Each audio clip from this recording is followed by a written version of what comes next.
Hi hello வணக்கம் and welcome to Fareenas kitchen. இன்றைக்கி நம்ம பரீனாஸ் கிச்சனில் நம்ம என்ன ரெசிபி செய்ய போகிறோம்னு பார்த்திங்கன்னா சுவையான பீஸா எப்படி செய்கிறதுன்றதா பார்க்க போகிறோம். வாங்க நம்ம கிச்சனுக்குள்ளே போகலாம். பீஸா செய்கிறதுக்கு தேவையான இன்க்ரீடியன்ட்ஸ் என்னென்ன அப்படின்றத பார்த்துடலாம். ஃபஸ்ட்டு நான் இந்த மாதிரி பீஸா பேஸ் கடையில் வாங்கி வச்சுருக்கேன். ஸோ அது கூட ஒரு கேப்சிகமாக இந்த அளவுக்கு நீளமாக கட் பண்ணி எடுத்துக்கலாம். அது கூடவே நம்ம ஆனியனையும் இந்த மாதிரி நீளமாக கட் பண்ணி எடுத்துக்கலாம். நான் ஸ்வீட் கார்ன் இந்த மாதிரி பாயில் பண்ணி எடுத்து வச்சுருக்கேன். அப்புறம் பீஸா சாஸ், அப்புறம் ஒரு டொமேட்டோவை இந்த மாதிரி ஸ்லைஸாக கட் பண்ணி எடுத்திருக்கேன். இது கூடவே நான் சீஸ் எடுத்திருக்கேன். நீங்கள் செடார் சீஸ் இல்லைனா மொசரல்லா சீஸ் எடுத்துக்கலாம். இது மொசரல்லா சீஸ். இப்போ எப்படி செய்கிறது அப்படின்றத பார்க்கலாம். ஃபஸ்ட்டு நம்ம பீஸா பேஸை இந்த மாதிரி ஆல்ரெடி அவங்க ஹோல்ஸ் போட்டு வச்சுருப்பாங்க. இருந்தாலும் நம்ம இதை லைட்டாக இந்த மாதிரி குத்தி எடுத்துக்கலாம். பீஸா நம்ம செய்யும் போது அதோட டேஸ்ட் இந்த சாஸ்லாம் உள்ளே இறங்கி நல்லாயிருக்கும். இப்போ ஃபஸ்ட்டு நம்ம இதில் சாஸ் ஆட் பண்ணிக்கலாம். இந்த மாதிரி சாஸை நல்லா நம்ம ஸ்ப்ரெட் பண்ணி எடுத்துக்கலாம். நல்லா எந்த அளவுக்கு நம்ம சாஸ் தேய்க்கிறோமோ அந்த அளவுக்கு நமக்கு அது டேஸ்ட் நமக்கு கொடுக்கும். ஸோ நல்லா எல்லா இடத்துலையும் ஸ்ப்ரெட் ஆகிற மாதிரி நம்ம சாஸ் எடுத்துக்கலாம்.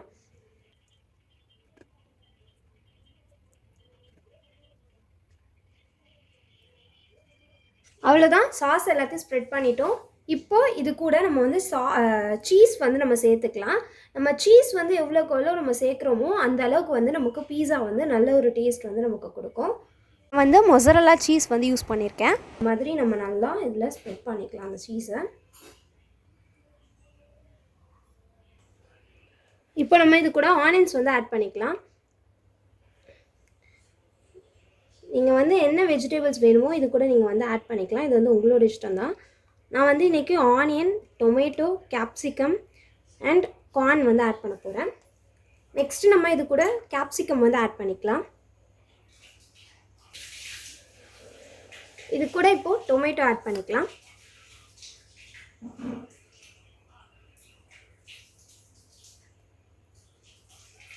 இப்போது கார்ன் நம்ம ஆட் பண்ணிக்கலாம். எல்லாமே உங்களுக்கு எவ்வளோ வேணுமோ நீங்கள் அந்த அளவுக்கு ஆட் பண்ணிக்கலாம். நெக்ஸ்ட்டு நம்ம இது கூட சில்லி ஃப்ளேக்ஸ் ஆட் பண்ணிக்கலாம். இது கூட எவ்வளோ வேணுமோ அந்த அளவுக்கு சீஸுமே நம்ம ஆட் பண்ணிக்கலாம். அவ்வளோதான். இப்போ நம்ம குக் பண்ணுற பிளேட்டுக்கு இதை ட்ரான்ஸ்ஃபர் பண்ணிவிட்டு நம்ம குக் பண்ண ரெடி பண்ணிடலாம். பீஸாவை ஃபஸ்ட்டு நம்ம செய்கிறதுக்கு ப்ரீ ஹீட் பண்ணி எடுத்துக்கலாம். அதுக்கு முதல்ல நம்ம ஸ்டவ்வை ஆன் பண்ணிவிட்டு ஒரு பேன் இதில் வச்சிடலாம்.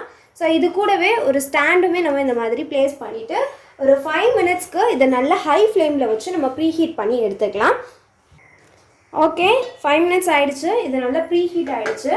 இப்போது நம்ம ரெடி பண்ணி வச்சுருக்க அந்த பீஸாவை இதில் வச்சிடலாம். வச்சுட்டு நம்ம மூடிடலாம்.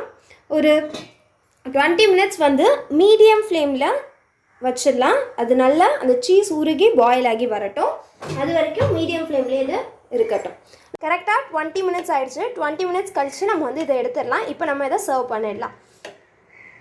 இப்போ நம்ம இதை கட் பண்ணி டேஸ்ட் எப்படி இருக்குது அப்படின்றத நம்ம பார்த்துடலாம். ஸோ இந்த மாதிரி ஒரு பீஸா கட்டர் எடுத்து நம்ம இந்த மாதிரி நல்லா கட் பண்ணிடலாம்.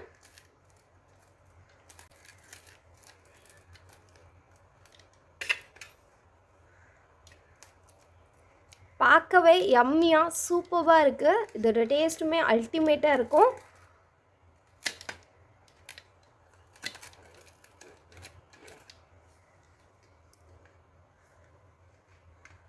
வாவ், எவ்வளோ அழகாக சீஸியாக சூப்பராக வந்திருக்கு அப்படின்னு சொல்லிட்டு பாருங்கள். செம்மையாக இருக்குது. நீங்களும் இந்த ரெசிபியை கண்டிப்பாக உங்கள் வீட்டில் ட்ரை பண்ணி பாருங்கள். அடுத்த ஒரு நல்ல ரெசிபீஸில் உங்களை சந்திக்கிறேன். See you, tata, bye bye.